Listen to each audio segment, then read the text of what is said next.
In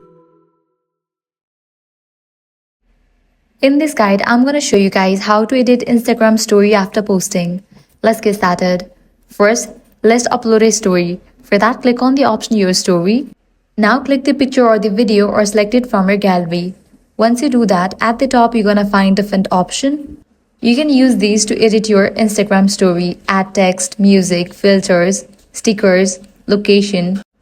And once you are done, click on the option Your Story and upload it. After you upload your story, you're gonna find these options. You are able to archive it, highlight it, save it, but you won't find the option to edit it.